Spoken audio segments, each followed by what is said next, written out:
Excellent.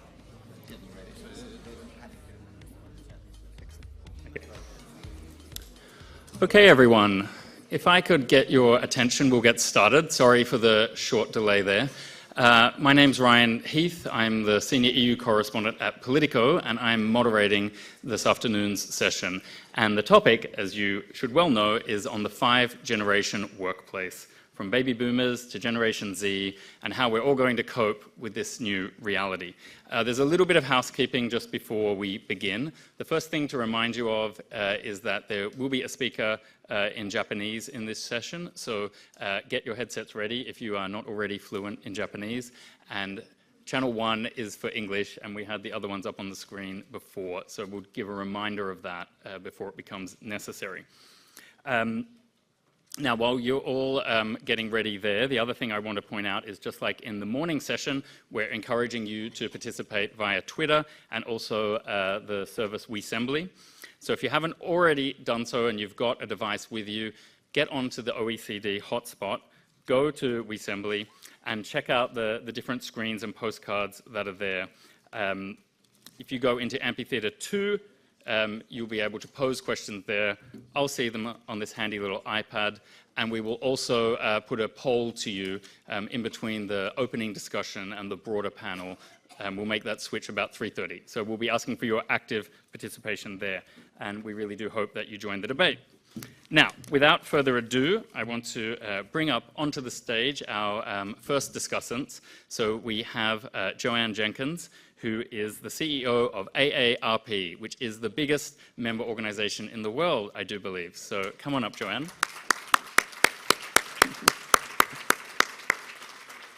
And Mari Kivanimi, who is one of the Deputy Secretary General here at the OECD. Thank you, Mari.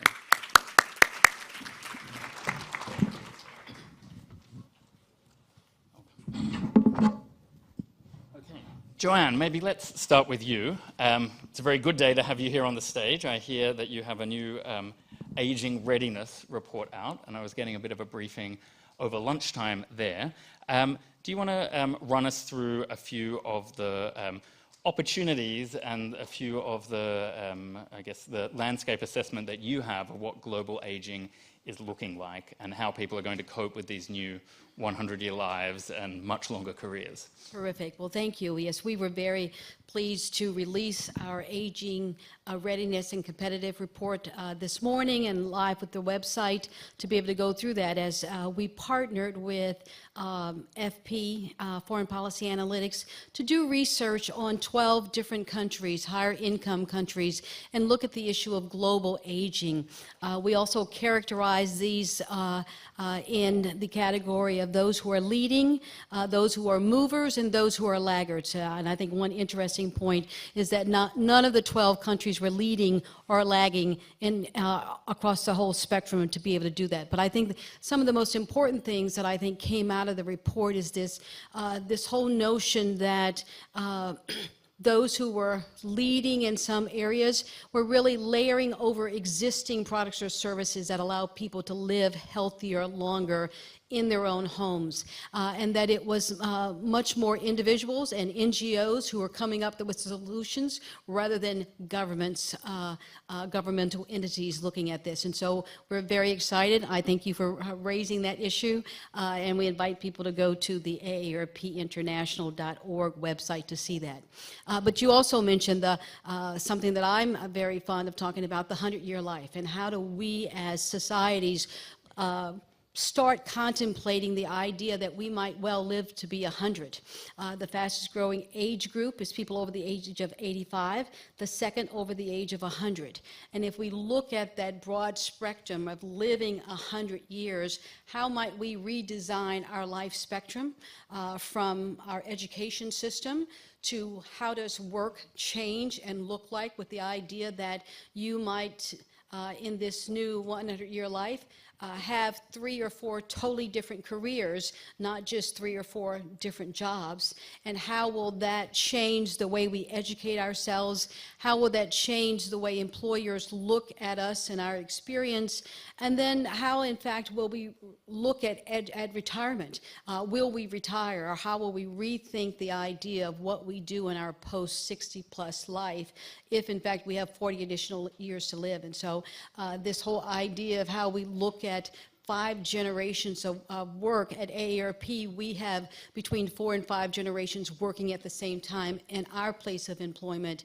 And we're using our aging readiness report to see just how we're doing as an organization before we go out to others to think about how do we I say package, but put the young with the old, the experience in the technology with the experience in the content, and how do we come up with better places to work and higher returns on investments and hopefully better services that we're serving out to the people. Excellent. Mari, it's a good opportunity to bring you in because I know you look a lot at what is probably one of the biggest practical issues here, which is age discrimination. Can you tell us a bit more about what is the evidence of age discrimination, young or old, in the workplace, and what are some of the trends and proven solutions that you've been able to identify? Yes, unfortunately, that is the case still in all the OECD countries, that this phenomena of age discrimination, it lives well in all of them, and there's a lot of evidence of that. When it comes to hiring or firing, on promoting people, so in all those areas, despite of the fact that there is legislation against age discrimination in all the countries. When it comes to OECD countries, the first country to introduce that kind of legislation was the United States already in 1967, so 50 years time and still not enough progress. And also in the European countries, there was a directive which made all the EU countries by 26 to introduce that kind of legislation. But when we look at the surveys and how really the facts are and what is the real situation in the countries, it's actually one survey made by your organization which shows that 64% of workers have experienced or observed age discrimination. And there is also a robust evidence in academic literature that there is this phenomena of age discrimination in hiring older women. And then when we look at some surveys in the European Union, one made by Eurobarometer, it shows that 21% of respondents a couple of years ago in Europe reported having been discriminated against on the grounds of age in the workplace, but only 6% had reported of it. So the first thing to do is to report it, despite of the fact it is often hard to establish that it has occurred. But you yourself also has to be very active. But many countries have introduced measures in order to make this legislation to work better, so that better results would be achieved. And we have made case studies in Netherlands, Norway, Switzerland and France. And there have been awareness campaigns, as has been the case also in the United States, and your organization have been, of course, very active in those. Also, countries have developed toolkits, shared best practices. And what is important very often are, of course, in the companies, the line managers. They should be provided adequate training, because in their everyday life, they are the ones who either act in an age discriminatory way or not. So many measures are needed. Also, you have to go into the details. So you have to have a look at the recruitment processes, for example, and how you advertise much is conscious versus unconscious discrimination. You know, we've seen with other forms of discrimination that it can be very subtle sometimes, and that people either go to great efforts to hide it or don't realize they're doing it a lot of the time. Have we got any information on the age aspects there?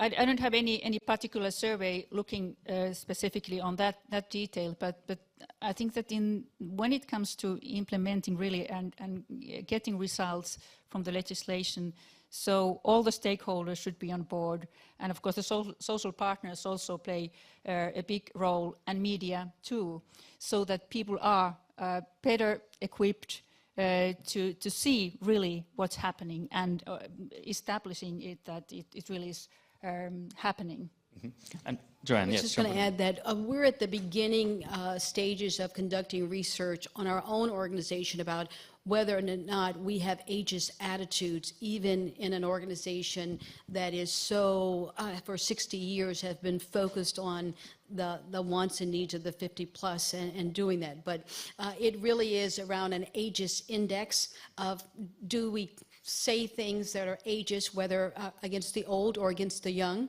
One of the things that we're looking at inside our organization is the average age of our employees is 48, yet we have interns who come in, and one of the things they identified for us at AARP is that in order to get hired, you have to have 10 or 15 years of experience, because we don't necessarily hire young people right out of college. And so we're having to rethink our own policies that allow us to develop succession plans that bring young people into the organization.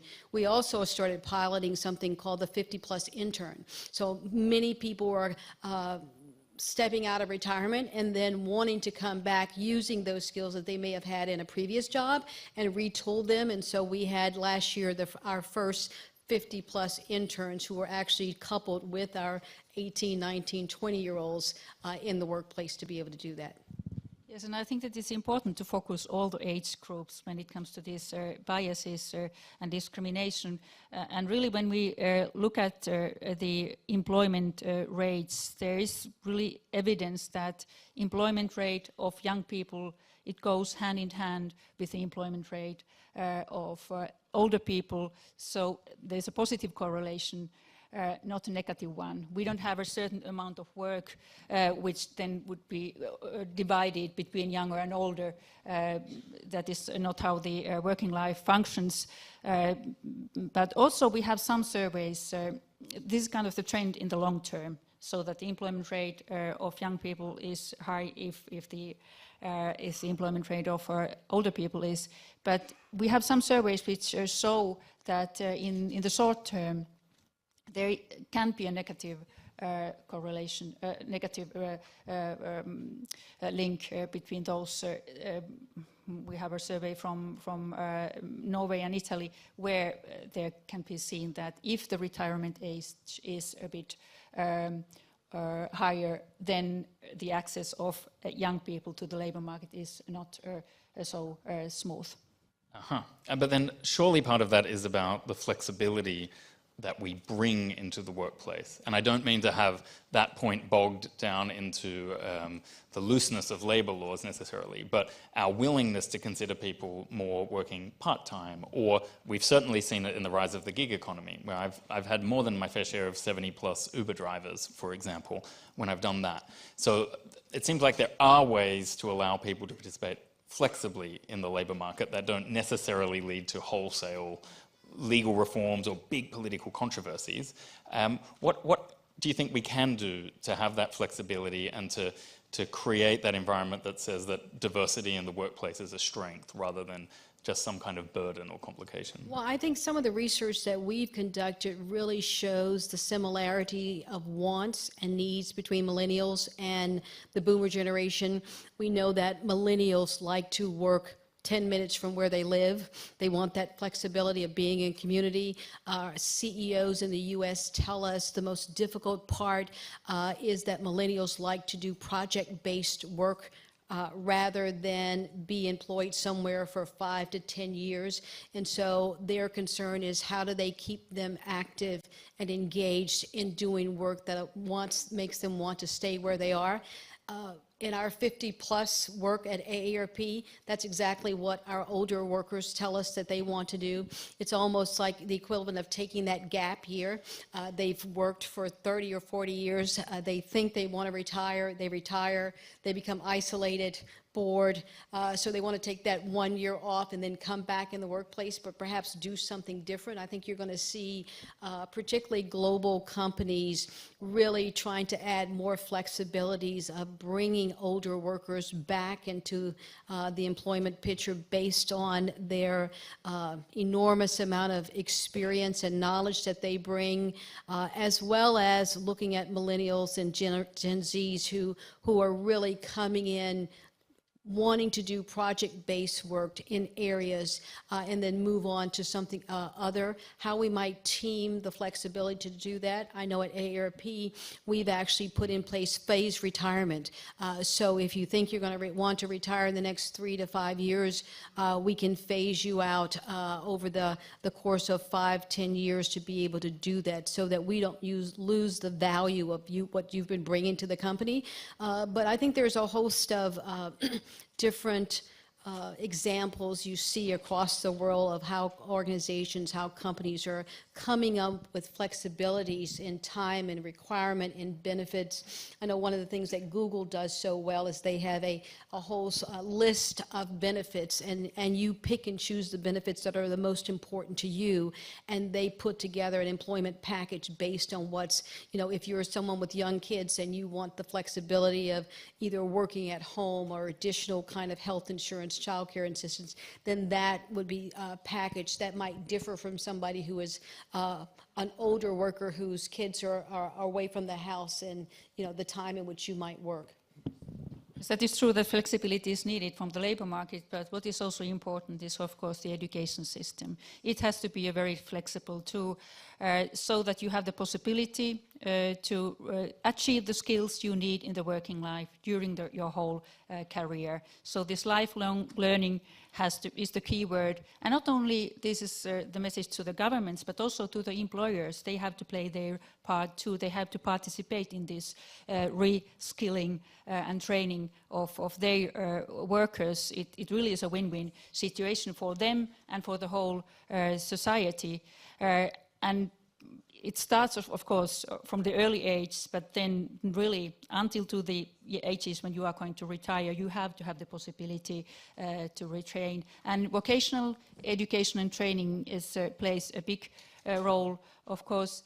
But then there are very interesting examples of certain countries which have opened up certain schemes like apprenticeship schemes, not only to young people, but also to older people. In New Zealand, that was 2014 when they opened this scheme.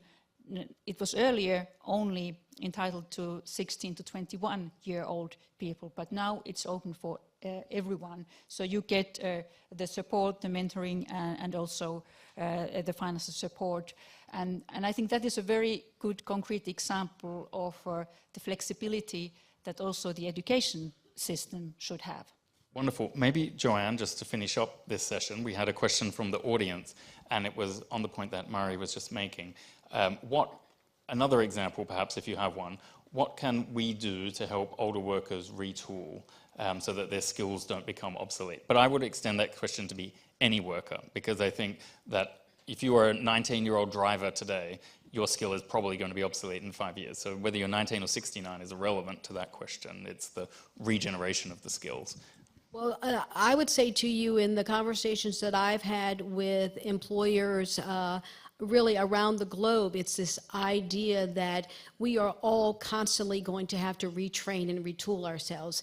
And how we get that training, whether it's on-the-job training or through community colleges or universities, that we're going to have to constantly keep up with the new technologies. I think most CEOs will tell you they don't know what kind of skill sets they're going to need in 5 years because the technology is changing so fast.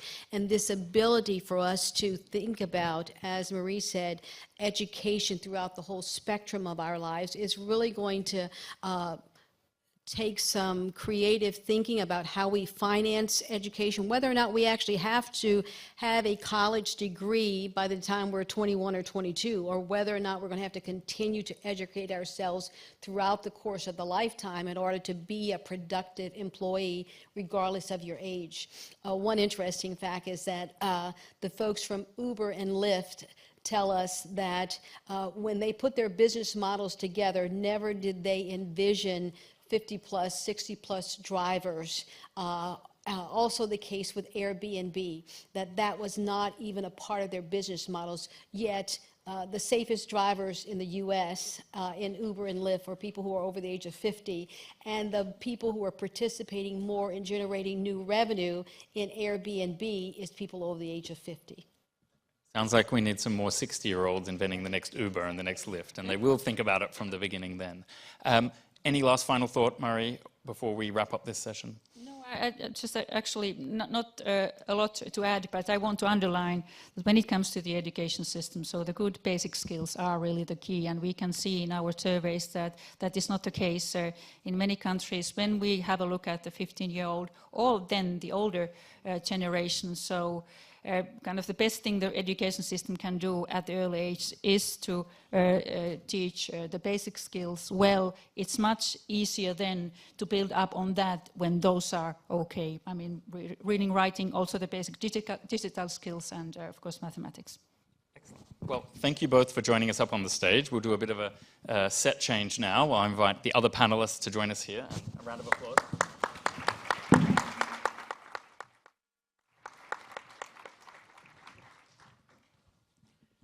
Okay, as our panelists join us on the stage, we might go to the first poll. I think probably easier if I stay in this seat here. Yep. And I'll introduce them very briefly in a second, but if we can get the first poll up on to the screen. And the question is, have you experienced age discrimination? It doesn't matter what age group you're in the workplace. And if you aren't familiar with this system, you need to be connected to the OECD hotspot, and then you go into app.weassembly.com/OECD2, because we're in Amphitheatre 2, and you can answer the question there. So I'll leave you all a little while to fill that out, and we'll come back to the answer a little bit later in the panel. I'll now quickly introduce all of our discussants, and we'll get into a deeper dive of all of the aspects of a multi-generational workforce. So next to me is Maarten Edehoven. Have I said that correctly, Maarten? Very correctly, thank Excellent. you. Almost Dutch. He's the CEO of Aegon and is based in the Netherlands. Next to him, we have, I'm definitely going to get this wrong, Keelan Bar. No, you're pretty close. Keelan Bar. Keelan Bar. It's these Irish names, they get you every time. And she's a journalist with the data projects team at The Guardian. Then next to Keelan is Diane Boyanich. Very good, yep. Excellent. He's the Vice President of the European Youth Forum, an organization I know well from Brussels. And at the end of the line, but last but not least, is Nato Omi, who's the General Secretary of the JTUC Rengo, so from the Japanese trade union movement. So thank you all for joining us. Maybe it's simplest if we just go down the line here. Maarten, why don't you kick us off? You do work in flexible retirement. What's your sense? Are people ready for flexible retirements? Are there enough products on the market to help people deal with their retirement needs in a flexible way, or have we got a long way to go? I'm afraid both, but thank you, Ryan, for asking that question. Actually, today we put out our annual Retire Ready survey. So we survey in 15 countries the readiness of people to retire. And what we see, well, first the good news is that the people in general, we see an increase in the readiness to retire. Even if you look over a generation, there's an amazing change, and that is that only 30%, a bit above 30% of the people surveyed expect to retire at once, which of course for example, my parents' generation was almost 80 or 90%, so that's a huge change already. I think what is also very important is that almost 60% expects to retire gradually or in a flexible way, or to retire not at all, which is also an interesting feature, maybe not totally realistic. But I would say of some concern is that about 30% of the people that retired, they did not do that voluntarily. So either because of health reasons or because of being laid off. They are in involuntary retirement, and I think that's a very serious issue we have to address. So we also looked into possible solutions there, and of course one of them is to make sure, also I think a responsibility for employers like we are, is that you keep your workforce very healthy. But also, as was already mentioned, I think a second very important aspect is that people are continuously trained and keep their skills up to speed, especially now with all the technological developments. So those two aspects, I think, are extremely important in the 5th-generation work. And what has been the winning argument for you for doing that professional development and keeping people healthy? Because the argument that I've always received from employers throughout my career, except for the one time I worked at a public institution, it was a bit more supportive. Their argument was, well, you might be gone in 5 years' time. Why would I invest in these things for you when you, the employee, is just going to walk away and not leave me the benefit? Yeah, I wish you had some better employers. But to be frank, I think the most important one is also that if people leave your company, I mean, you discussed millennials yourself, but also the 50 plus, that they like more to work in a kind of project-based environment, then you would like them to remain fans of your organization. And I think that's really also one of the important things we discuss with the unions, is how do we make sure that we keep being attractive as an employer. So make sure you keep them healthy, on their feet, and if they go somewhere else, maybe they will come back. You never know. So I think that's the most compelling argument there is. It's a nice segue to you, Kellen. Tell us a bit about the cost of education today, because I think, I get the impression that we have a growing internship economy, we have growing education debt, and that's going to mess up our ability to manage these multi-generation workplaces, because you have people scattered to the winds in terms of their capabilities, their financial commitments, and their ability to then commit to an organization as well. Yeah, absolutely. I mean, really what we're talking about is barriers to access equal opportunities for work when we consider the cost of employment, which is essentially translates into the cost of education for growing numbers of young people, where people are having to pay for their education where previous generations didn't. And my sense is that that's something that we greatly need to reconsider, especially if people are going to have to be upskilling and changing their skill sets throughout their working lives. About just over a year ago, we ran a project at The Guardian looking at the disposable income of millennials, so people aged 25 to 29, so the new entrants into the workplace, compared to people who are typically seen as retired, so aged between 65 and 69. And we looked at the disposable income of those age groups, in fact all age groups, but we specifically focused on those two, across the 10 most developed countries in the world. And in 8 out of 10 of the world's most developed countries, young people were essentially earning less than their parents. So when you look on a generational scale, people now, aged 25 to 29, are earning less than their parents did. And that's massively important when we consider how that plays out in the workplace, and also potential conflict between generations, or feeling of resentment between generations in the workplace. But it's also more important when we think about the broader economy, when we think about what actually does this mean for young people's ability to build up wealth. So when you enter a workplace, what are your expectations of what you should be paid? Is that actually met in reality? And then how does that play out further on in your working life? And then that also impacts retirees, because if we don't have money to insure assets, insurance companies are some of the biggest providers of pensions, what happens then to future assets of other generations too? Boyan, we've got, I would put it to you that young people today, they're well off in some respects in the workplace. It's a less harsh environment, it's a more inclusive environment than it has been in the past. But one way where young people clearly aren't better off is those who are stuck in either low-wage, short-term contracts for a long period at the start of their career, or even in a cycle of unpaid employment, basically, and this internship trap that people are in. And I don't know the details, but I've heard that you started a court case against the Belgian government. about these unpaid internships. Tell us more about that. Yes, so we decided to do something about it. I come from the generation that you just mentioned, the one that's earning less than other generations, and the one that is so kind of dramatically told to be it's going to be the first generation to end up worse off than our parents did.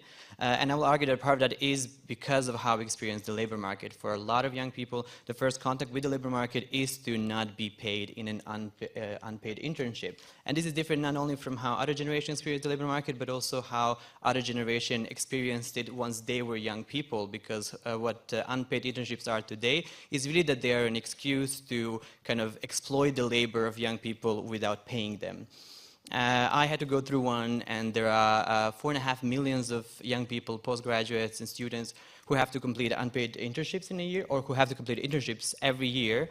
And there was recently a research by a Flash Eurobarometer that it said that 30% of internships had no learning contact whatsoever. So it's just about, you know, brewing coffee and just about carrying stuff around in 30% of cases. 40% of internships had no contract involved whatsoever. Also leaving young people kind of excluded for accessing Social Security, and then 60% of these internships are completely unpaid. And now, as much as this is an individual issue because it, you know, pushes individual young people who are unpaid interns into further poverty, it's also a generational issue. And this being a generational issue is an issue of a whole society, because it's not good for the whole society, the fact that we have a rising level of youth poverty.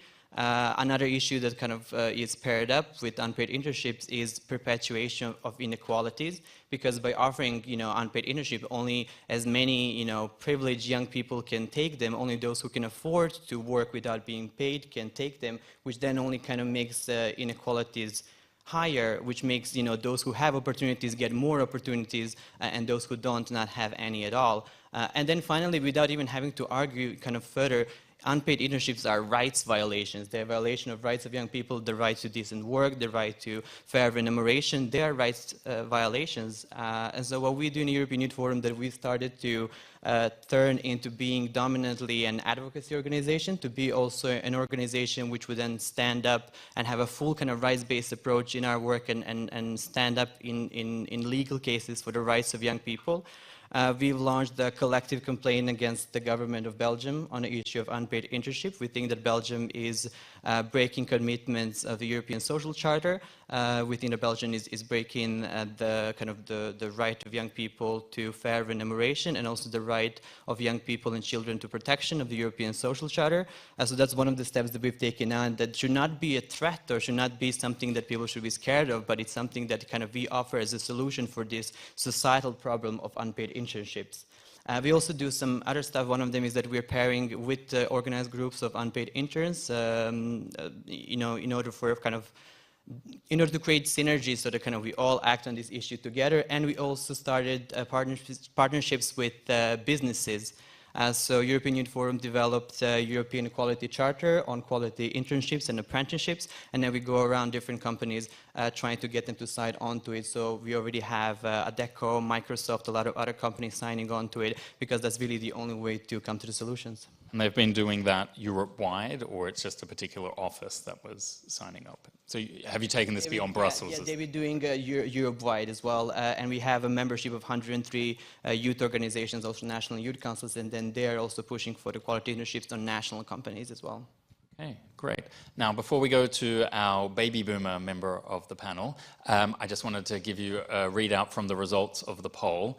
And you said that 58% of those of you who voted, I think around 50 people in the room voted, said that they had experienced age discrimination in the workplace. So it is not an isolated issue by all accounts. Now, Nato, if we could turn to you.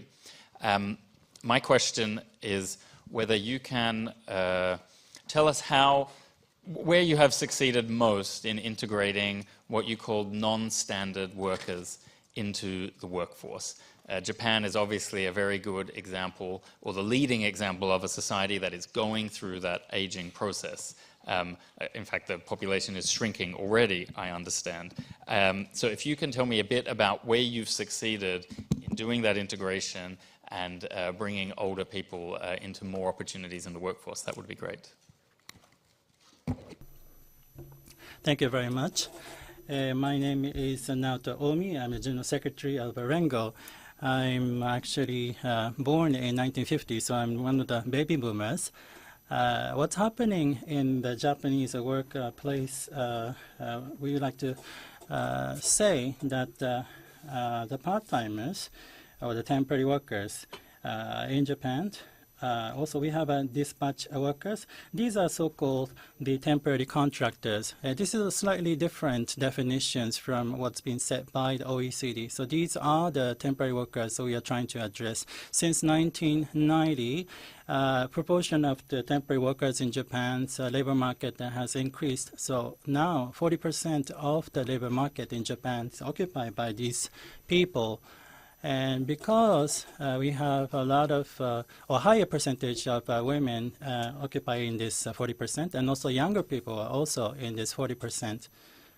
Although young people looking for the permanent position, they couldn't get the permanent position, and they end up receiving this temporary contracts.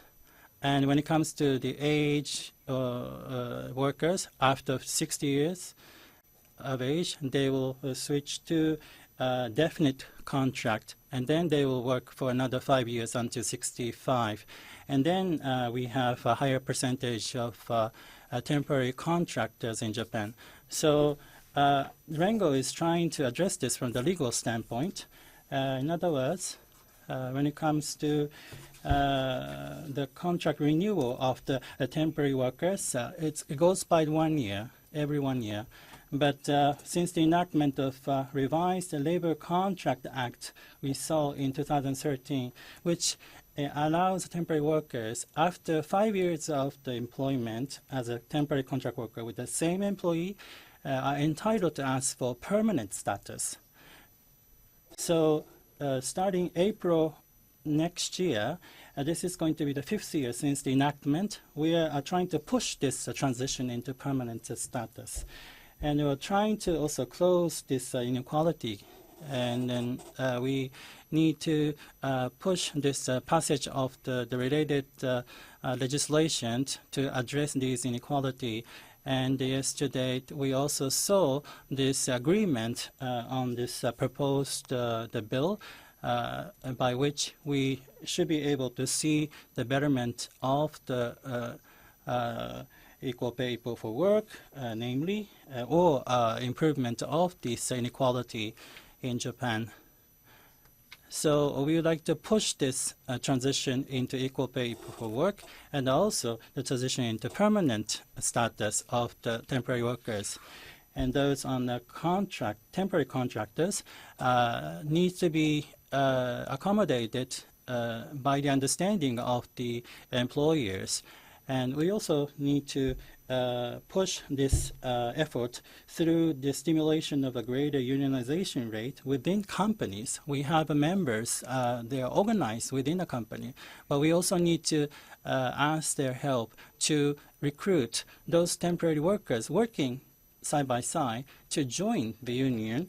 And we are trying to push or gather momentum towards greater inequality remedy. I missed the beginning of the answer to your question, but what I think would be good now is if you all had the chance to react to each other briefly, and then I'll get to some of the questions from the audience. So, Neto, did you have any reactions to the other speakers on the panel and what they've been suggesting? You don't have to answer. Yes, thank you. So when you say irregular workers, we have young workers and also the senior workers, and also we have female workers. So these are the multifaceted issues when we deal with these irregular workers. But we also like to address this within the workplace to raise the awareness that this is actually the issue that we have to be more aware of. Boyan? Yeah, I think one issue that you also mentioned is about the extensiveness of short-term contracts for young people, and I want to kind of take that further to say that then because of this kind of new feature of the labor market, a lot of young people have difficulties accessing social security systems, because often, you know, in order to get any social benefits, you need to kind of work for a certain amount of time, for a certain period in a certain company, and with kind of having young people constantly moving from one job to another, having 6 months here, 6 months there, having part-times between different companies, it is very difficult for young people to access social security, which then makes another kind of generational problem of the labor market. Just to jump in there briefly, as I grew up in Australia, I've lived in Europe for 14 years now, but I find the social security systems where you have to qualify over time very bizarre, I have to say. I mean, in Australia, essentially, it's universal access, sometimes with means testing, where if you have no financial need for the benefit, you can be excluded on that basis. Exactly. It's a much simpler system in terms of the default is that you qualify, not that you have to accumulate rights in some complicated fashion. So I'm with you. No, absolutely. And that's something that I think we should debate of, you know, is it about time to maybe de-pair social security systems from employment contracts? I guess what struck me as everyone was making their individual points is we talk a lot about the differences within workplaces when we look at 5 generations and their different approaches to wanting to learn or to how they want to be managed. But really, a lot of it is about people's need for security, right? And that's something that we all have in common. And what's interesting about what my 2 fellow panelists have just been talking about is around this idea that the people who are most exposed to insecure work are those who are already in some sense at a disadvantage. So women who may have to leave the workplace to look after children, or because that is also part of a structural inequality around how paternity leave is structured in a lot of countries, and also younger and older entrants into the workplace. And if we're really going to have harmonious workplaces, there needs to be a greater reconsideration of how to harness, you know, the most out of a workplace for all of those individuals. And that starts with education, but it also starts with reconfiguring the entire work system. It's much bigger than just being concerned about the management of 5 generations, because we're facing a seismic change, really, when we consider that people of my age, I will be working into my 70s, most likely, and possibly beyond that. And the people who come after me, I'm guessing that it'll be the same for them, if not longer. So it's, you know, there's a whole spectrum of change that needs to happen, not just within the workplace, but also from the foundations around education as well. Yeah, maybe 2 remarks to that, because I do think we will work beyond 70. I think technology will help us, that a lot of the manual labor becomes easier and less dangerous for our health. So I think that will help. But maybe on the topic of the insecurity of work, I think that's a very important one. I think in one of the other sessions there's talk about the basic income as a possible solution to that. But one of the other things that strike me, and we put it out in an earlier retirement readiness survey, I think a year ago, on the flexible workforce, is that the self-employed are the least prepared in terms of retirement readiness. They're least focused on it, often younger people. And I think that's a very important in terms of policy area to look at. And I think one of the solutions could be, and again, I think employers but also policymakers have a big role in that, is that we make it, I don't like the word obligatory, but in this case obligatory, that you pay a part of your, either is it salary or the fee you receive as a self-employed, in terms of permanent education without age discrimination, because whether you're 30 or 60, this is very important. And with so into a personal education fund account? Absolutely, yeah. And as a company, we've been experimenting with that. It's now 1% of staff salary.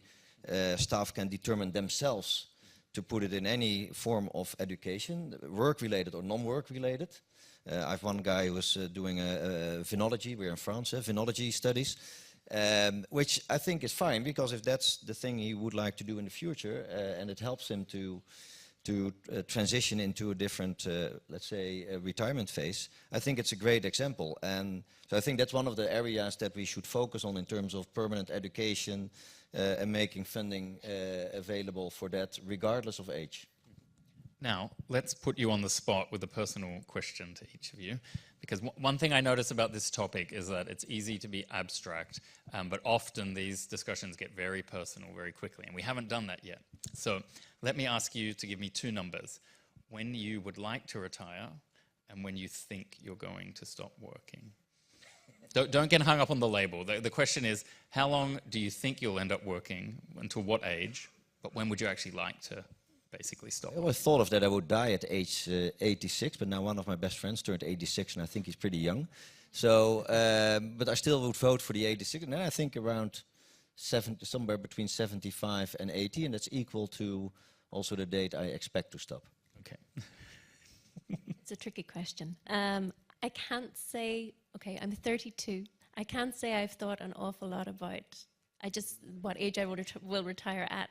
I just know it's going to be later than most of the people who are facing retirement that I work with now, and my parents.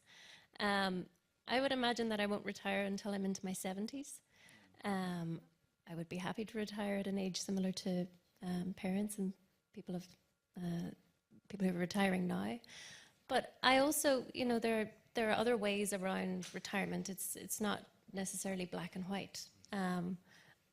I would prefer a much different structured work life, whereby it's not just work, work, work, work, stop. You know, I think there's a lot to be said for easing the pressure on people when there's so many other life pressures coming on. So if you're thinking about having children, what kind of pressures that places on your work as well.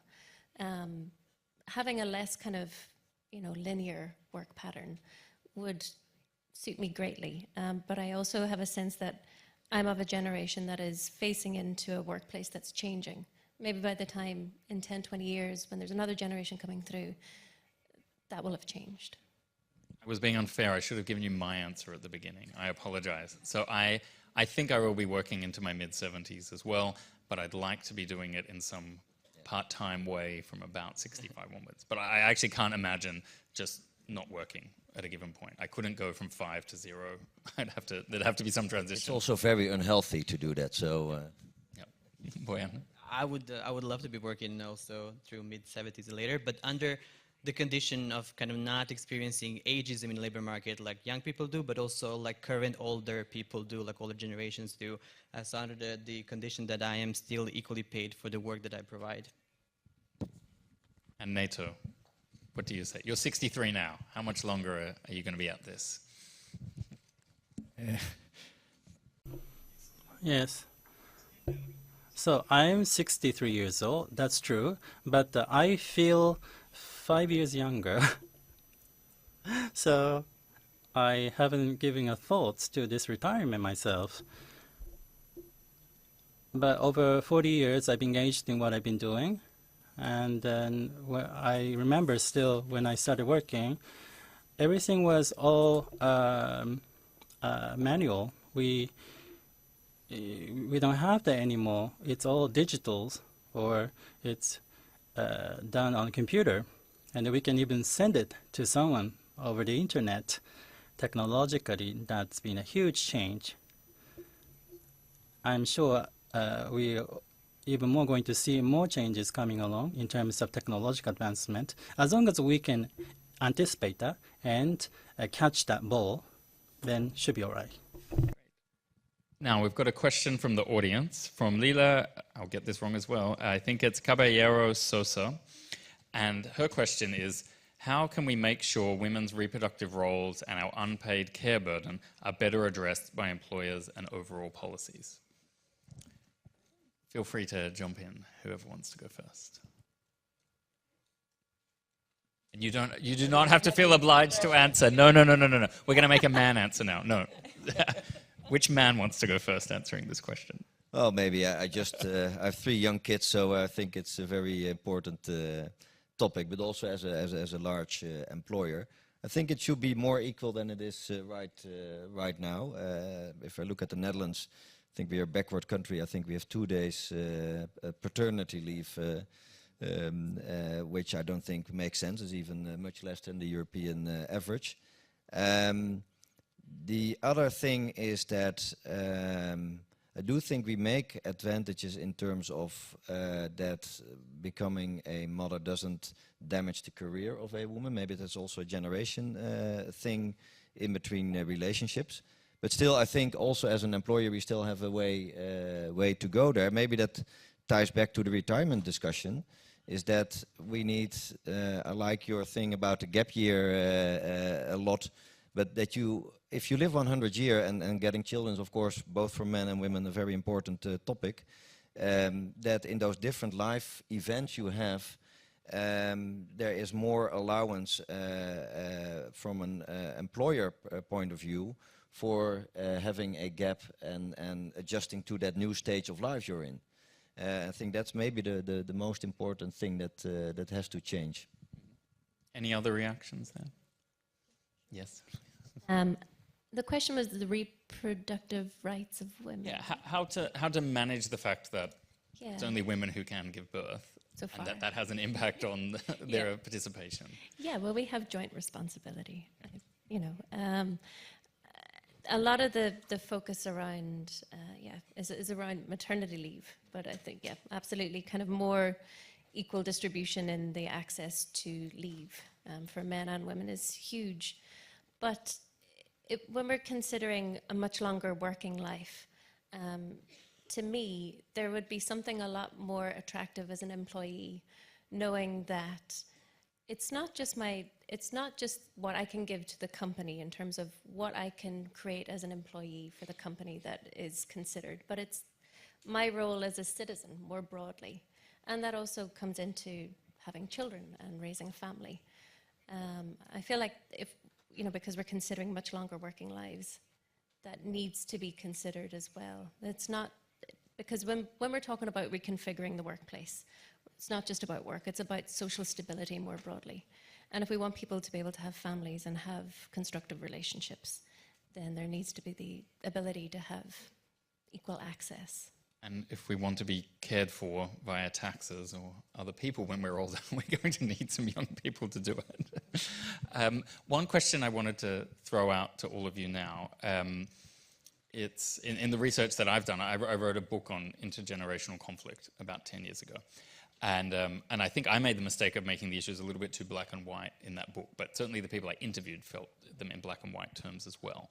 And I never had the issue with people staying around for a long time in the workforce, but one of the things that I was very critical of was people who felt the need to hang on to one role endlessly.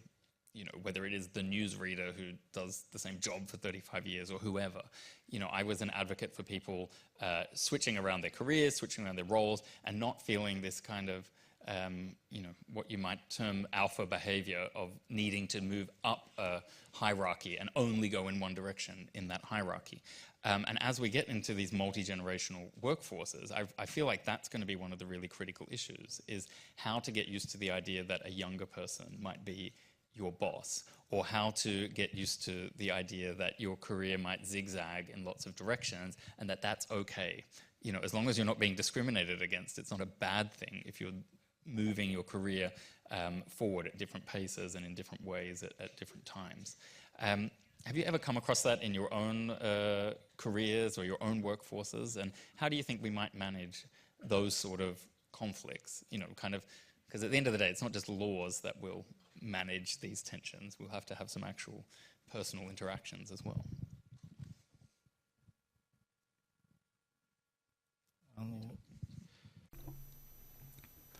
Yes.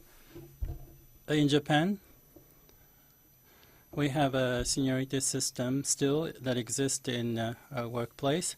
So as you age, then you have more career advancement. You tend to have a senior management. And once there's a reverse phenomena, as you explained, managed by younger generation, I think there will be some conflict or maybe a difficulty in accepting the reality. But slowly and slowly, I think the trend is disappearing. On the other hand, we are trying to promote the female management position. We have this law concerning this engagement of the female participation in the labor market. And then that will have this numerical target for the percentage of female management. And it's still yet to be realized to what we try to achieve. There's still room for improvement. We are trying to push really actively in that area.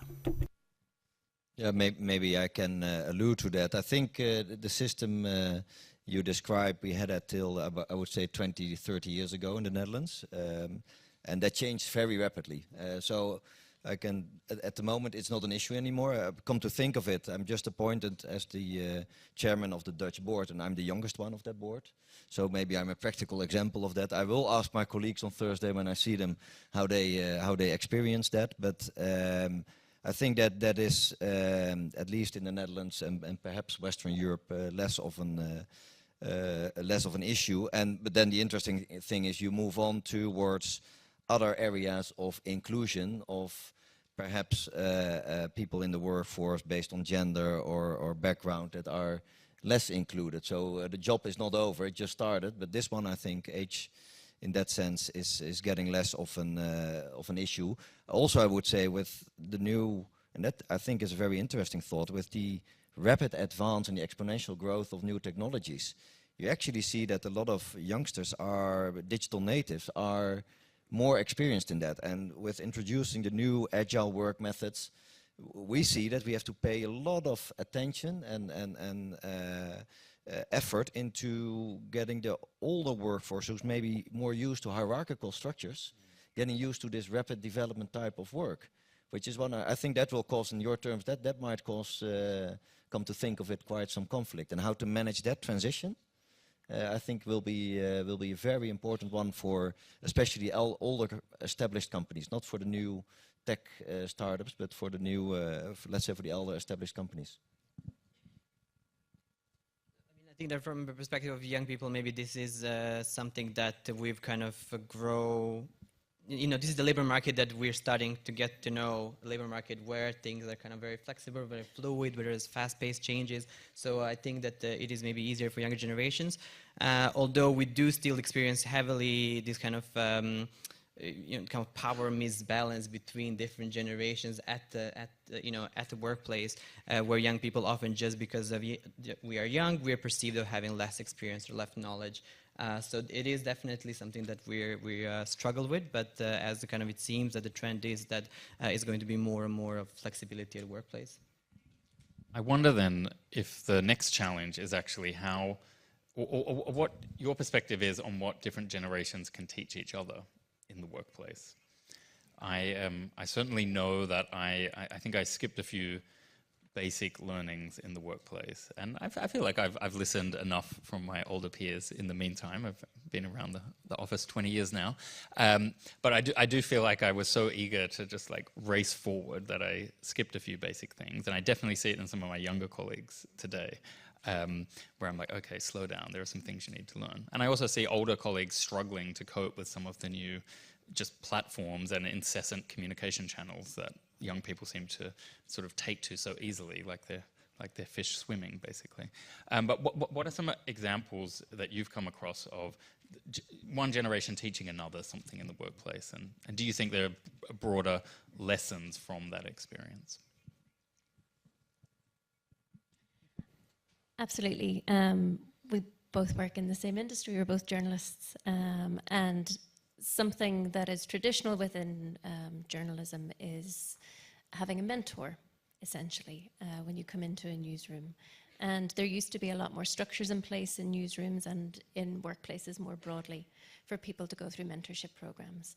And that's massively beneficial, not only for passing on skills within a workplace, but also for creating a more collegial environment, and for learning that it can go both ways.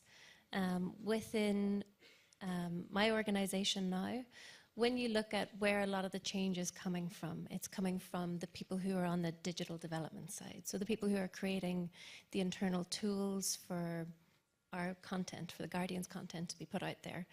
And most of those people are in their 20s and 30s. And one of the big challenges for people who are working primarily with developing new tools is communicating to other age groups and other people within the organization how they work, what they're useful for, and when they're not useful. And that's something that, where there has been kind of mentorship roles within the organization, you can actually see that working a lot better. So it tends to come down to institutional knowledge being passed to younger generations or people just entering the workplace, and then the new technologies that younger people are either developing themselves or are much more adept at using. I can come back to the issue on gender-specific issues at the workplace, because I think that a lot of gender-specific issues are being tackled in a different way with contributions of younger workers. So I think that kind of now there is a strong movement, which also the European Youth Forum is a part of, in making sure that the working environment is not only accessible and safe for women, and that gives women opportunities, but that is also accessible and safe for trans people, that when we talk about maternity and paternity leave, that is accessible for both parents, if parents are in the same-sex couples, and I think that the kind of a lot of new fresh ideas about kind of solving gender-related issues in the labor market come from younger workers. Yeah, and I like the mentoring idea a lot. I had myself the privilege to have a couple of mentors I really learned a lot from, and I hope to be able, now I get a bit older myself, to give that privilege to others as well in my environment. The other thing is working in financial services, and to your question, some practical examples. I think a very practical one is that we have a lot of legacy systems, despite all the talk about the new world and new application, but we have a lot of older, and often there are older programmers, older people who have a lot of knowledge. And I had, in my last job, I had to ask retirees to come back for some time to work out some problems in old systems. And then actually we said we need to do that on a structural way, and have a pool. Now that you're here, just stick around. Yeah, no, and the funny thing is, when actually, because I called one myself, we really had a big issue, and he said, I appreciate your call. I will come back. I will fix it. I don't want to be paid, because I worked 40 years for your company, and I really appreciate that I can still give a contribution, which I think was a great remark. Now the other thing is, I hope you sent him some champagne.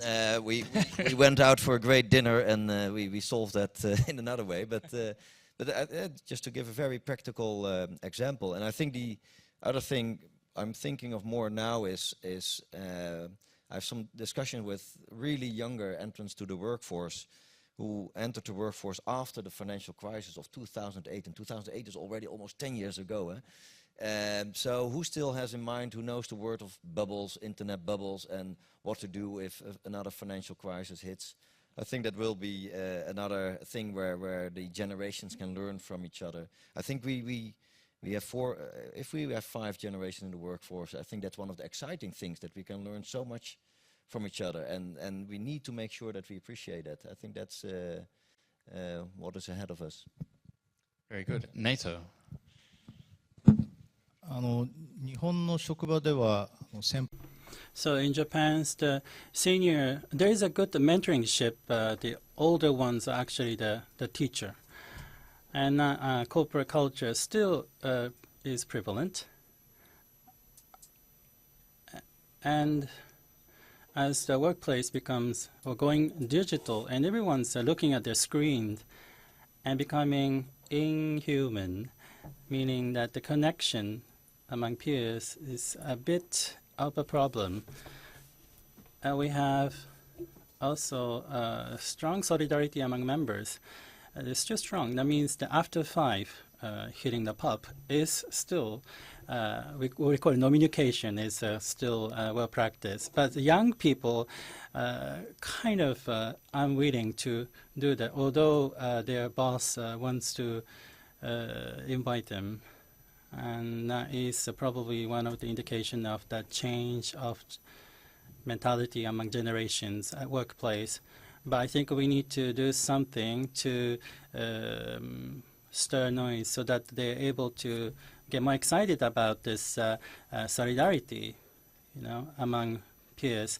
Maybe athletic event could be organized, and they will just do sort of a traditional bonding activities. It could also be a program that we could promote. so that there's this teamwork spirit could be experienced among different generations. And that's something that we are looking at as a potential. And that is a sort of a ways to fill the gap among different generations. Otherwise, we will feel isolated. Great. Now, I have been looking at the screen collecting questions, but perhaps there are people who didn't bring their own device with them. So I'm very happy to take questions from the floor as well. So if you do have a question from the floor, get it ready now, and we maybe will just quickly answer the most popular one so far on the Weassembly app, which was, shouldn't paternity leave also contribute better to taking the pressure off women? So I think that's meaning if you made men take the same leave that the mothers took, then there would be no overall disadvantage in the system. What does the panel think of that idea? Yes, I agree. I know in some countries, so in Germany, for example, where there is actually more leave on offer if it's split between the two members of the couple. So there are countries where there, are steps in that direction. But thinking of it in the broader context of what we're talking about in the multi-generational workplace, if there is such a longer lifespan of work, if it could kind of reconfigure where all of the growth in your career is meant to happen, is it not a little bit crazy that we're just expected to break down the barriers when we're in our 20s and 30s, when we're also just getting to grips with the workplace, and also probably expected to get a mortgage and maybe have kids, and it's a lot within one time frame. If there could be a reconfiguring of more kind of focus on your career at a later stage, perhaps that would also free up people to feel not so threatened to take time out at an earlier stage. Boyan. By the way, it's Dayan, but I made it difficult because on Twitter I'm Boyan. Dayan is just going to be a joke that backfired. And I also think that anything new I would say would just be unnecessary mansplaining. So I think you put it well. My short answer is yes, men should be encouraged to take paternity leaves. My apologies. Martin, I think you are Martin. No? Yeah, here the short. That's right. I was at the beginning of the conference. Yeah.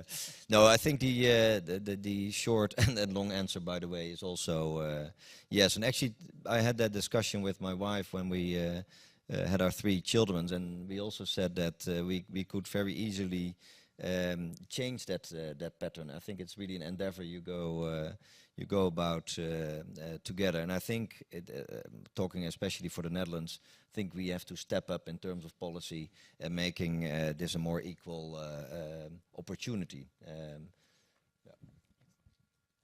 Nato, did you have a reaction? 私自身のことを言えば、仕事人間。So I love my work, and I must say that I had neglected my family. That's my life.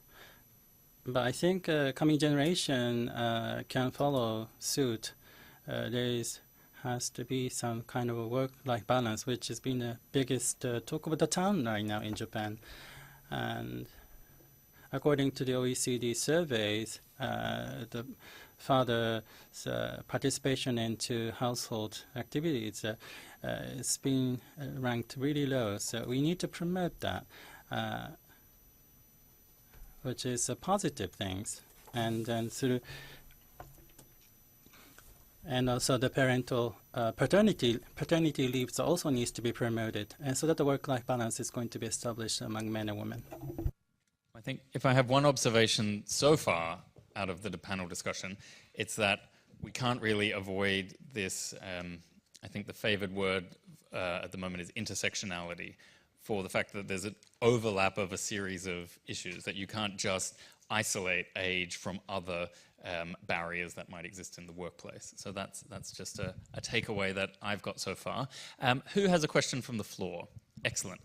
The woman in the middle towards the back, and there is also another woman over here, and then the man in the tie at the end of the row. Hello. Yes, good afternoon. Thank you very much. And my name is Pia Sundell, an executive director for an NGO in Finland. And I've been listening to this discussion, and I really have to get back to my really big issue, a big problem. I'm working at this child welfare social services, and I have a lot of employees, and some of them are quite young, millennials, and they are very highly educated. Some of them are extremely good at their work, but they're a bit of lack of commitment to the work. They work for 6 months, 8 months, and then they want to take their backpack and go to China and see the world. And of course, I understand them. You should travel around when you're young. But the work is, I really need the employees, and the work is something that you have to work with other people, and I really need them to commit for a longer time. Then I had the older ones that are really experienced, they worked for a long time, but because of their age, the work is really hard at the child welfare. They don't manage anymore. But I really need all of them, because in Finland there is a big lack of people doing this kind of jobs. So what should I do as a director to keep them there? I don't believe in the mentoring, because the work is still what it is, and I can't change their works. I'm sorry, my English is not so very well. Oh, it was great. Maybe we'll take quick reactions to each question, but I won't forget you down the line reacting to that. First of all, I think it's a real dilemma, and there is wish I could put a rabbit out of the hat and there is an easy solution. I'm afraid there isn't. I think one of the things we're looking after is the concept of job crafting. So that we look at, okay, can we craft jobs for specific parts in terms of age, which really reflect the skills they have, and also the mental and physical abilities, but that's only in its really infancy stages. From my own experience, I haven't seen it so, as you described it, so tough to keep the millennials committed and interested. So I haven't experienced that yet. But if you describe that makes me quite worried, to be frank. Caitlin. I also don't have a solution for you, I'm afraid. But I think it's interesting. What you've described is really interesting, because it says something about people's perception of what is on offer, right, in a workplace, and also their perception of what is success, or this idea of success, and that something that you hear quite a lot is that millennials are not necessarily expecting to have like a linear work life, that they are expecting to do different jobs throughout their lives. But there's also something in the idea of reward as well, right? So that you're working towards something that's actually personally fulfilling. And perhaps this is not this is not something that's an overnight solution, but it's perhaps it's about thinking about, if you want to keep somebody over a longer time span, how can you give them the opportunities to take time when they feel they need it, to explore traveling or whatever it might be. Traveling, it sounds like in this case. Or other education and opportunities as well, and then come back to you. If those are the people you want to keep, I guess it's about finding a how to keep them. But that's not an answer to your problem.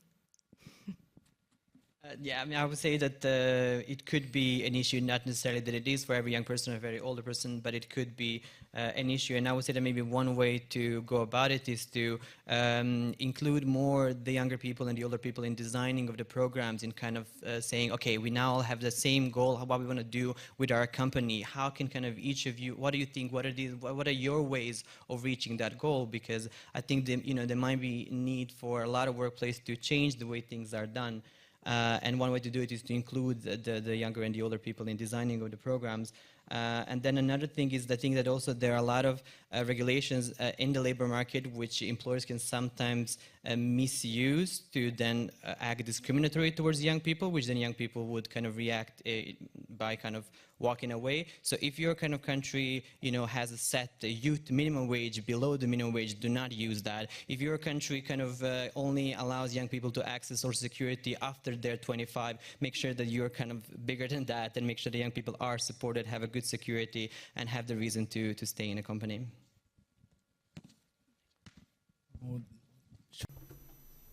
So I think the question is how you can develop workers and how long they can stay in. And this has become one of the big debate in Japan. According to the traditional model, that's a membership model, whereby we don't have a particular job description assigned to individuals. They will start from more of a generalist, learning the skill set, and then follow the corporate philosophy. And we are now trying to promote this job description-based employment promotion, and the hiring process needs to be based on this job description. And then, again, those people who are hired by the job description tend to leave the workplace quicker than the employee expected. So membership model is better, or the job description base is better. So there is actually pros and cons, and the debate is still ongoing. We don't have any conclusion yet.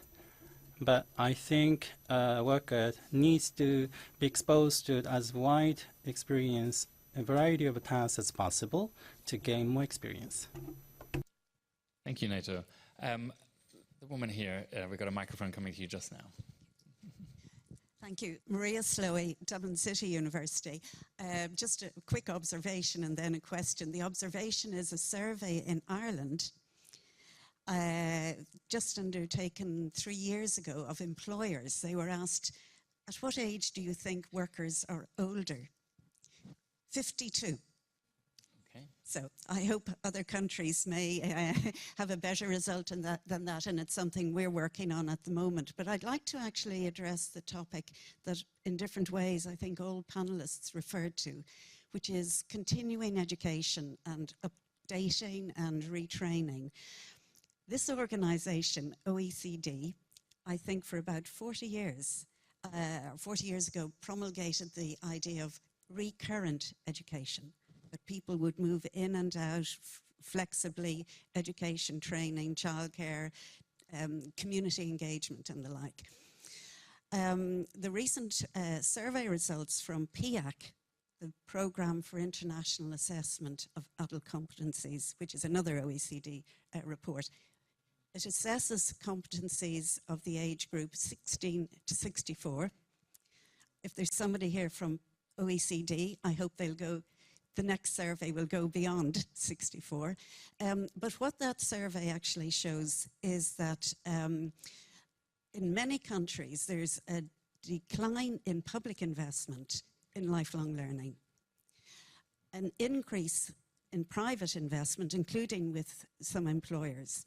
The result of this is actually increasing inequality, because it's the people who have the highest levels of initial education who are now getting more through continuing education. So if ongoing lifelong learning is part of our solution to these challenges, I'd be very interested in the panel's views about how we might address these inequalities.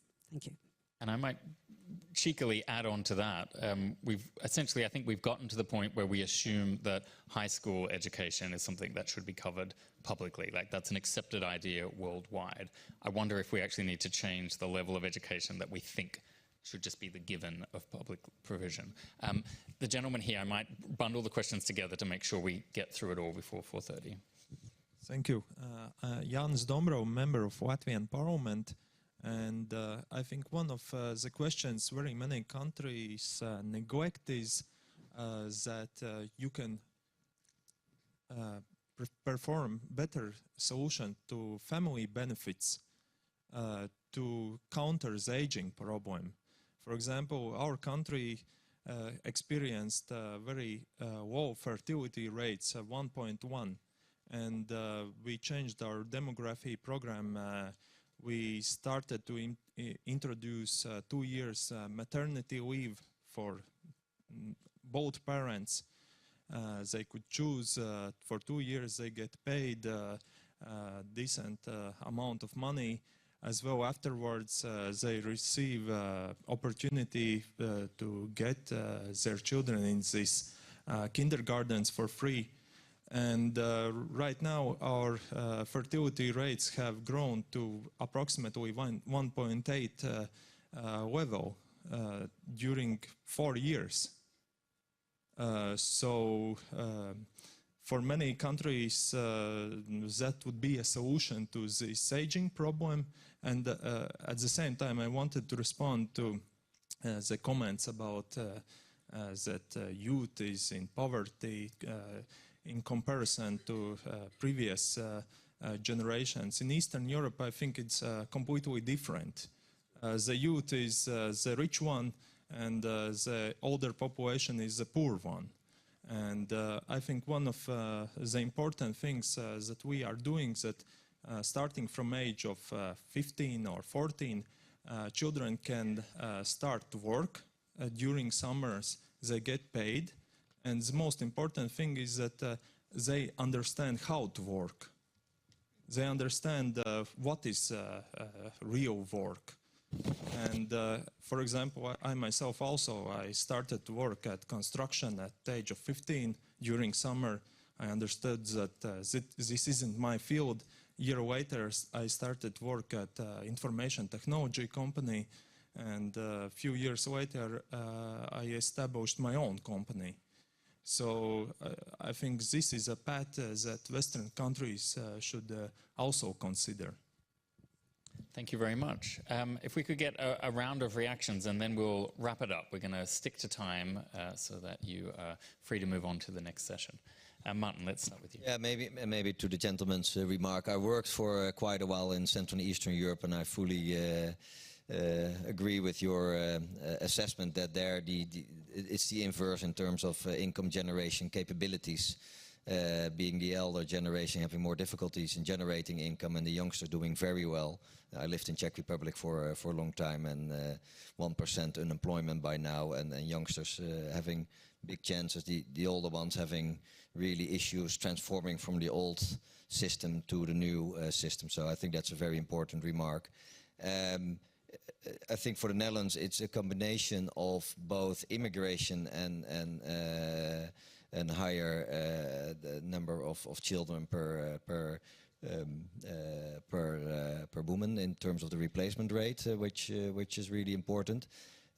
Maybe coming back to the question on education, because that I think you really touched upon something which is so important, which we all should take home and continue to work on. One of the, I mentioned the 1% that we make people able to invest in, and every year for the last 3 years, people have not fully spent that budget. The budget is there, it just doesn't happen. So while we all think and feel it's so important, so how can we make sure, and I think that's really very important for policymakers, for trade unions, for employers unions, at least something I commit to is to work with staff, with the Ministry of Social Affairs in my country to really make sure that we not only enable people, but maybe even go one step beyond that, to make sure that that investment is being made and used. It's apparently, and that's the other thing, people still don't deem it very important compared to all the other things they have to do in life. But for the long-term income generation possibilities and being part of society in the workforce, I fully agree with you, it's so important. So even though it's 40 years on the agenda, I think we will have it another 40 years right out there, and really need to work on policies to make sure people take up that education. Have you considered penalizing in their performance reviews the people who don't use the budget? Oh, that's an idea. No. You've got to align the incentives. That might get people moving. Yeah, and especially with the fact that education now is getting faster obsolete. So you even have to and it's not only education, it's also job rotation and so on, but you even have to have more emphasis on that. And yes, that can be one of the tools that we might have to use. We have to think in orthodox ways here. Tough love from the moderator here. You like penalization. I'll firstly take up the Irish lady's point. Absolutely, when we talk about lifelong learning and the idea that we're going to have to continue to learn throughout our working lives, I think there is something to be asked around who should be paying for that. And not only who should be paying for that, but where should that incentive come from? Is it the obligation of the state, or is it the obligation of employers? And really the more organized way to have it is that it is the obligation of the state. But one of the things I think is massively important to consider in this as well is technology. So just as you were saying that technology means that skills are becoming and education is becoming obsolete quicker, technology in one sense is a great leveler when it comes to skills, but in another way it's also incredibly divisive, because it means that people with wealth and the ability to access education also then have the ability to excel, right? Because you have the ability to build on your existing knowledge, because you can afford it. And that's something I think we're going to have to reconsider, especially as we are all going to have to continue to learn to kind of keep up with changes in the workplace. Yes, I'm getting the wind up here, so if there's one final thought. I will pass on to someone else. Okay. To Dayan. Okay, yes, thank you. Yeah, I can answer to that, because I think you're right that especially also the new forms of work had given a lot of young people opportunities to create wealth in a different way by being entrepreneurs, which I mean also then has negative consequences, many of them. Some of them is that then there are individual young people who can earn less, but what I think is important to still have in mind is that although the absolute standard has increased for young people, the relative standard decreased, meaning that young people, although might have an absolute kind of more wealth, there are more difficulties for us to access, you know, our own apartment, to have our own place, to have kind of the basic, to answer our basic rights. So there are still 31.5% of young people that are at the risk of poverty. And also to kind of, while I'm justifying it, it's not to say that the issue of poverty of older generations is not a problem. It's a massive problem, and it comes back to what I said before, that, you know, poverty of any generation is a social poverty for all of us. So yeah, that's definitely something to tackle. And then on the issue of lifelong learning, I would say, coming from a civil society organization, that we put a lot of effort, human and volunteering time, human resources and volunteering time into making sure that every government provides a full, free of charge education, also up to tertiary level. And I would also advise to maybe try to also partner with civil society organization and organize kind of lifelong learning trainings and trainings for skills improvement, because there is a lot of knowledge there that it's not being entirely used by the private sector or public institutions. In Japan, we are aging fast. We have 1.3 of the birth rate. We are trying to see the improvement to 1.8. That's a government numerical target. And also trying to make the education for free. So the investment for the education out of the public expenditure, the GDP, it's quite low among the OECD countries. And then public investment should be made more for the higher educations and the kindergarten as well.